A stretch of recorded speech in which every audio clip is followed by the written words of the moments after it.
வெற்றிவேல் முருகனுக்கு அரோகரா. நாம் இன்றைக்கி எங்கே வந்திருக்கோம்னு பார்த்தீங்கன்னா, திருவள்ளூர் மாவட்டத்தில் ஆண்டார்குப்பம் ஸ்ரீ அருள்மிகு பாலசுப்ரமணிய சுவாமி திருக்கோயிலுக்கு வந்திருக்கோம். இந்த கோயிலில் என்ன விசேஷம்னு பார்த்தீங்கன்னா,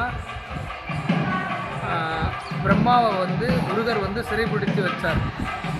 சிறைப்படுத்தி வச்சு என்னோட பக்தர்களோட தலையெழுத்தை நீ எப்படி மாற்றி எழுதலாம் இங்கே, அதனால் சிறைப்பிடித்து வச்சு அதுக்கப்புறம் சிவபெருமான் கிட்ட ஒரு 330 தேவர்கள் போயிட்டு சிவபெருமான் கிட்ட கேட்டு இந்த மாதிரி பிரம்மா முருகர் சிறைப்பிடித்து வச்சுருக்காரு, அதனால் அவரை எப்படியாவது விடுபட சொல்லுங்கள், படைக்கும் தொழில் இதுவாகுது,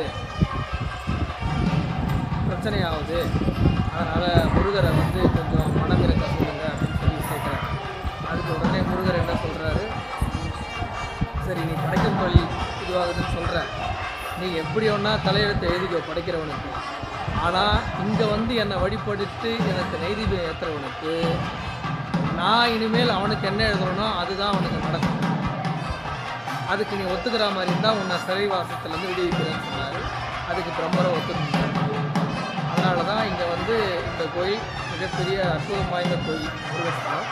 அது இல்லாமல் ஸ்ரீ பாம்பன் சுவாமிகள் இங்கே கடைசி காலகட்டத்தில் இங்கே தான் சித்திரை அடைகிறதுக்கு முன்னாடி இங்கே இருந்துட்டு போனதாக சொல்கிறாங்க. அருணகிரிநாதரும் இங்கே திருப்புகழில்